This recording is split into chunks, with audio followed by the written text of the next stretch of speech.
Oke, kita mulai ya. Kalau kita bicara soal peperangan iman, mungkin yang terbayang itu pedang atau penjara kan? Tapi ternyata pertempuran yang paling dahsyat itu seringnya bukan di medan perang, melainkan di ranah gagasan, soal doktrin.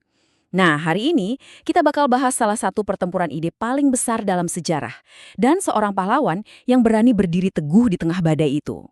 Nah, ada satu ungkapan Latin yang kayaknya diciptakan khusus untuk tokoh kita ini. Bunyinya, Athanasius contra mundum. Dengerin deh, keren kan? Ungkapan ini benar-benar merangkum seluruh hidup dan perjuangannya dalam 3 kata. Artinya apa? Sederhana, Athanasius melawan dunia. Dan ini bukan cuma kiasan loh. Ini beneran deskripsi harfiah. Bayangin, satu orang berdiri sendirian melawan semua. Melawan kaisar yang berkuasa, melawan uskup-uskup lain, bahkan melawan opini publik. Semua itu demi satu keyakinan yang dia anggap paling penting. Oke, kita masuk ke bagian pertama. Athanasius melawan dunia. Ini adalah pertempuran keyakinan di abad keempat. Yuk, kita mundur ke masa itu. Bayangkan abad keempat, ini adalah era di mana seluruh gereja lagi goyang. Ada krisis besar yang mengancam. Sebuah pertanyaan yang menyentuh jantung iman. Identitas Yesus Kristus.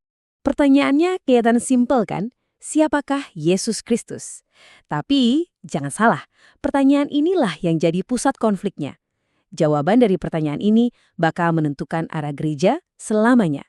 Dan waktu itu ada 2 jawaban yang, bener-bener bertolak belakang. Oke, lanjut. Kebenaran yang tidak bisa ditawar. Inti dari konflik. Nah, sekarang kita bakal bedah nih, inti masalah teologisnya. Yakinan apa sih yang dipegang Athanasius begitu kuatnya, sampai-sampai dia rela sendirian melawannya? Jadi lawannya adalah sebuah ajaran yang namanya Arianisme.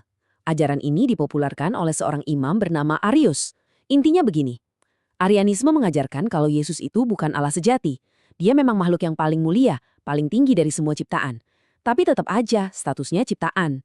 Dan pandangan ini, ini nyebar cepet banget kayak api. Banyak banget yang dukung.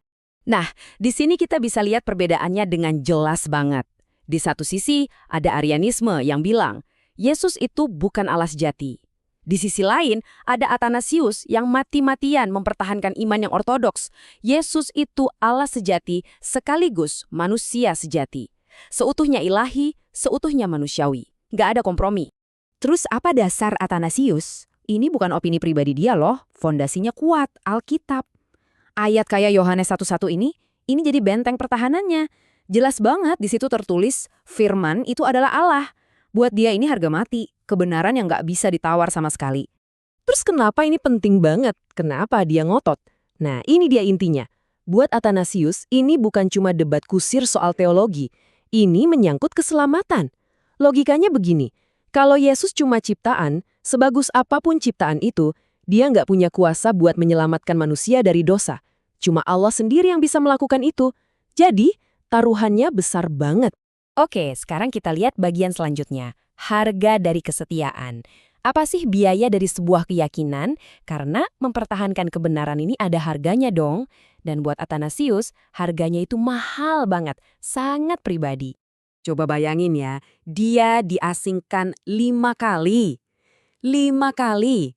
Itu artinya 5 kali dia dipaksa ninggalin rumahnya, jemaatnya, semuanya dibuang ke pengasingan cuma karena dia nggak mau kompromi soal keyakinannya. Ini nunjukin seberapa besar tekanan yang dia hadapi. Dan dia sendirian bukan cuma kiasan. Penguasa-penguasa paling kuat, Kaisar Romawi, menentang dia. Dan yang mungkin lebih nyesek lagi, banyak teman-temannya sesama pemimpin gereja juga menjauh. Mereka lebih milih kompromi, ya mungkin demi cari aman atau popularitas. Jadi apa yang bikin dia kuat? Apa yang bikin dia terus maju? Ayat dari Galatia ini kayaknya jadi moto hidupnya Athanasius deh. Jika aku masih berusaha menyenangkan manusia, maka aku bukanlah hamba Kristus. Jelas banget kan motivasinya? Kesetiaannya itu bukan buat manusia, bukan buat kaisar, tapi buat Kristus. Titik. Nah, ini dia pelajaran penting yang bisa kita petik dari hidupnya. Perjuangan dia nunjukin kalau ya, kadang-kadang setia sama kebenaran itu artinya kita jadi nggak populer, bahkan mungkin sendirian. Tapi, Athanasius percaya di tengah kesendirian itu, Tuhan nggak pernah ninggalin dia.